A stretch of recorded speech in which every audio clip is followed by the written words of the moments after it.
நம்ம பொதுவா வீட்டு உள்ள வரையும் போதோ, இல்ல வகுப்புல வரையும் போதோ, நம்ம தப்புனா திருத்திக்கிறோம். நம்ம ஒரு ஒரு பொருளையோ, இல்ல ஒரு போர்ட்ரெய்ட்டையோ வரையும்போது, நமக்கு சில குழப்பங்கள் இருந்ததுன்னா திருத்திக்க முடியும். இப்ப அதுவே நம்ம ஒரு வெளிப்புற காட்சிய நம்ம நேரடியா போய் வரையிறோம் அப்படின்னா, நமக்கு எப்படி வரையறதுன்னே தெரியாது. இதுக்கு முன்னாடி ஒரு முன் அனுபவமே இல்லாதவங்க, சில நேரங்கள்ல பயப்படுவாங்க. நம்ம நேரா எப்படி இதை காப்பி பண்ணுறது அப்படின்ட்டு.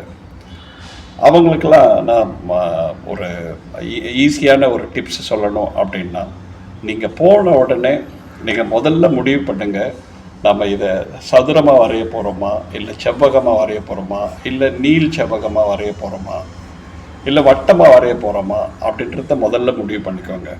அப்படி நீங்கள் முடிவு பண்ணிட்டீங்கனாலே பாதி வேலை முடிஞ்சிடுது. அதுக்கப்புறம் உதாரணத்துக்கு நான் இங்கே ஒரு நீள் செவ்வகமாக நோட்டை வச்சுக்கிறேன். இங்கே எதிர்க்க ஒரு இயற்கை காட்சி இருக்குது.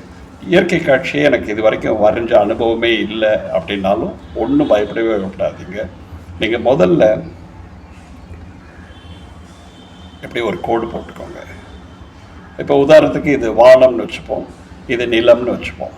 இப்போ நீங்கள் ஒரு கோவிலையோ இல்லை ஒரு வீட்டையோ நீங்கள் வரைய போகிறீங்க எதிர்க்க பார்த்து, இல்லை ஏதாவது ஒரு இயற்கை சூழலில் மரம் கொடின்ட்டு வரைய போகிறீங்க அப்படின்னா கூட நீங்கள் பயப்படாமல், நீங்கள் கூச்சமே படாமல் முதல்ல எங்கெங்கே என்னென்ன பொருள் இருக்குது அப்படின்ட்டு எழுதிக்கோங்க.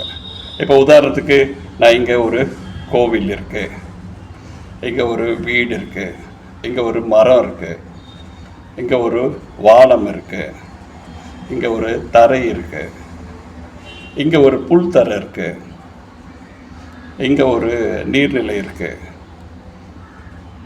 இந்த மாதிரி நான் என்னன்னாலும் எழுதிக்கிறேன். அப்போது நான் இந்த மாதிரி எழுதும்போதே எனக்கு பாதி வரைஞ்சிட்ட அனுபவமும் இந்த பேஜை நான் நிரப்பிட்ட ஒரு திருப்தி எனக்கு கிடச்சிடுது. அப்புறமா நீங்கள் அங்கே இருக்க இடத்த நீங்கள் முதல்ல முடிவு பண்ணுங்கள், அது என்ன ஷேப்பில் இருக்குது அப்படின்ட்டு. இப்போ உதாரணத்துக்கு கோவில் ஒரு செவ்வகமாக இருக்குது, அதுக்கு மேலே ஒரு ட்ரையாங்கிள் இருக்குது, இங்கே வீடு இருக்குது, இது ஸ்கொயராக இருக்குது, இங்கே ஒரு மரம் இருக்குது, இது மேலே ஒரு வட்டமாக இருக்குது, இங்கே ஒரு சிலிண்டர் ஷேப்பில் இருக்குது. உங்களுக்கு என்ன தெரியுது தெரியலன்றதை விட தைரியத்தை வளர்த்துக்கிறதுக்கு இந்த மாதிரி தனியாக பிரிச்சுக்கலாம். இங்கே ஒரு கடை இருக்குது, இங்கே ஒரு குளம் இருக்குது, இங்கே ஒரு மண் தரை இருக்குது, இங்கே ஒரு புல் தரை இருக்குது அப்படின்ட்டு நீங்கள் சும்மா ரஃப்பாக வரைஞ்சி பாருங்கள். இந்த மாதிரி நீங்கள் எடுத்தெடுப்பில் பயப்படாமல் அப்படி பதிவு பண்ணும்போது உங்களுக்கு ஆட்டோமேட்டிக்காக ஒரு முறைக்கு 10 முறை தப்பு பண்ணிங்கன்னா கூட 11ஆவது முறை ரொம்ப அழகாக வந்துடும். தைரியமாக வரைஞ்சி பாருங்கள்.